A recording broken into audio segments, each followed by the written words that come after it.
Take a look at the bottom of a plastic bottle. You should see this symbol. And if I were to ask you what this symbol meant, many of you would say that it means the plastic bottle is recyclable. After all, it has 3 arrows going around a triangle in a loop, just like the recycling symbol we all know. But what if I were to tell you that it was all a lie?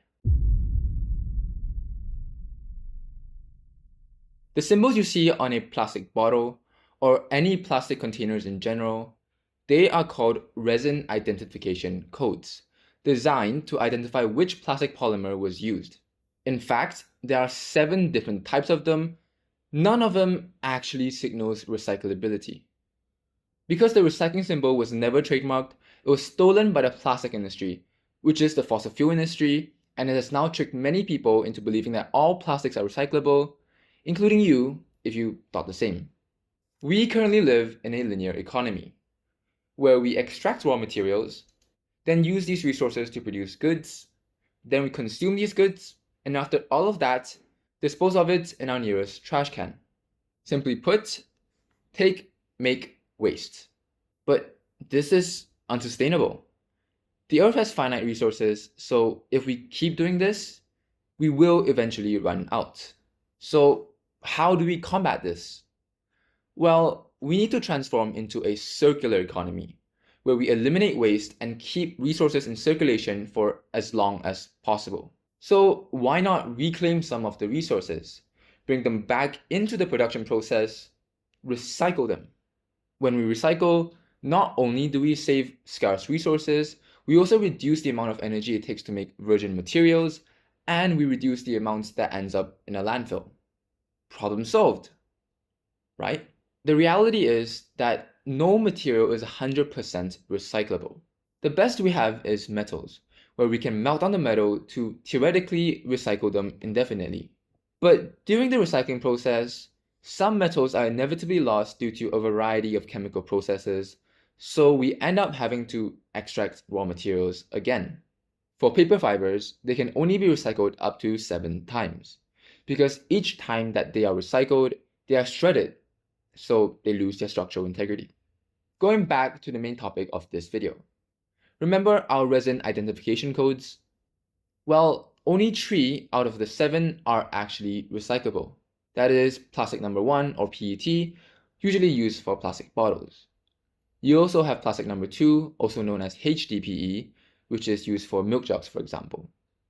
And lastly, plastic number 5, or PP, found in bottle caps. But even within that, plastic number 2 and 5 are still not as widely accepted for recycling as plastic number 1.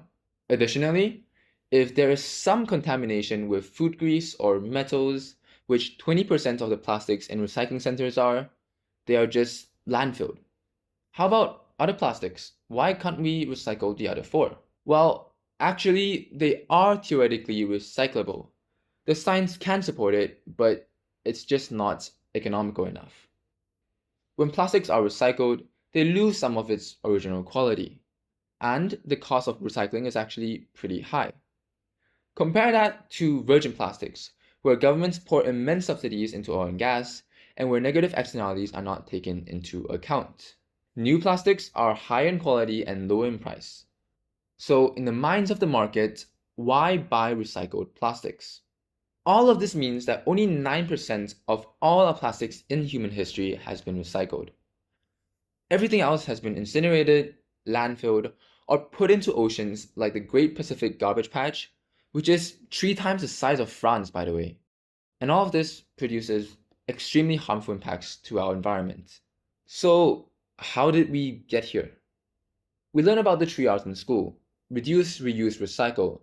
So it should naturally mean that we have made some progress towards a circular economy. It turns out we've had all of this upside down. Literally. The 3 R's were meant to tell us the priority of what we should do. First reduce, then reuse, and recycle last. But what we have done is primarily focus on recycling. A part of this is that we as humans naturally don't want to reduce our consumption. We want new things, we want convenience, and we want to chase the latest trends. but the other part was not by mistake. Ever since 1974, the fossil fuel industry knew that recycling was not a realistic solution. However, whilst it wasn't a solution for our environmental problems, it was a solution for their profits. Studies show that people consume more when they're given the option to recycle because they think they're being environmentally friendly. After we throw our plastic bottle into a recycling bin, we think of it as a win. It's a feel-good solution with no actual changes to limit our consumption. As Larry Thomas, the former president of the Society of the Plastic Industry, puts it, if the public thinks the recycling is working, then they're not going to be as concerned about the environment. Then began the decades of greenwashing and disinformation campaigns by Big Oil, where recycling centers were built up to promote the use of recycling, only for them to be closed after 5 years. In 2019, Big Oil launched the organization called the Alliance to End Plastic Waste, which promoted recycling instead of advocating for limits to plastic production, shifting the blame from producers to consumers. We have now fallen into this psychological trap where recycling only justifies more consumption. So more waste is produced than our recycling capacity, and therefore more waste ends up in our landfills. There are also more problems with recycling. Downcycling occurs when recycling causes the quality and value of the waste to be lower than the original material. It's when a plastic bottle, which can keep being recycled, is made into clothing, which is no longer recyclable and will end up in a landfill. Essentially, recycling delays the inevitable. If nothing happens to how much we consume, most materials will eventually end up in a landfill. Don't get me wrong. Recycling still works. By recycling aluminium, producers save 95% of the energy that it would have taken to make new aluminium. Glass has a 90% recycling rate in Germany and Switzerland. So recycling is useful and integral to our circular economy. We just can't treat it as the best nor only solution. I attended an Earth Day talk about zero waste and learned about an extension to the 3 R's, the 5 R's. This is where we refuse, reduce, reuse, repurpose, and recycle last. I think it's really useful, and since then, I constantly remind myself to refuse what I don't need. But I'm not gonna lie and say that I'm perfect at this. Again, consumerism has consumed our world, and I'm not much different than you guys. Though, if you do want to take the initiative and join me in my journey to become more environmentally friendly, you just have to make small changes and remind yourself to not overly consume or refuse. Whilst researching this topic, I encountered a debate. Carbon footprint is a term popularized by the fossil fuel industry to shift blame from producers to consumers. So is zero waste just a modern version of that? Should we instead be focusing our energy into holding producers accountable, since changing the individual habits of everyone is quite unrealistic? Not entirely. If we view zero waste as strictly a lifestyle choice for individuals, then yes, not everyone will want to change and it will take too long to have a positive impact. But true zero waste isn't only concerned about the individual. It also encompasses producers attempting to make changes to the whole system. Take a look at Zero Waste Cities, a movement trying to incorporate a circular economy into local areas. The London Textiles Action Plan is one example of that, where producers will have to swap 50% of existing cotton in textiles for low-emission fibers, reducing fashion-related emissions by 4%. There will also be more funding and support for local and swapping rental businesses, as well as recycling infrastructure, all of which help extend the lifespan of textiles, reducing how much ends up in landfills. The zero waste movement is able to make changes to both producers and consumers.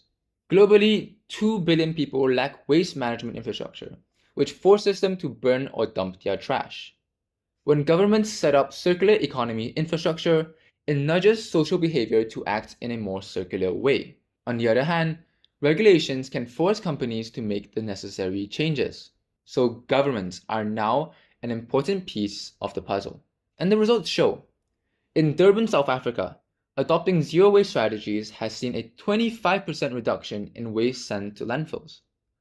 In San Fernando, Philippines, waste diversion from landfills is as high as 92%, and a recent plastic ban has seen 90% compliance by the population. There are so many more success stories, so if you want to read about them, you can check out the report in the description below. So, after all of this, what can you do? First, use your voting power. If there are elections coming up, local or national, go vote for environmentally friendly candidates and push for your local representative to adopt zero waste strategies. Secondly, hold producers accountable. Pressure your favorite brands to design their products to be less wasteful and last longer. And lastly, try to adopt the 5 R's or any R's as best as you can. Though remember, refuse and reduce first, and only recycle as a last resort.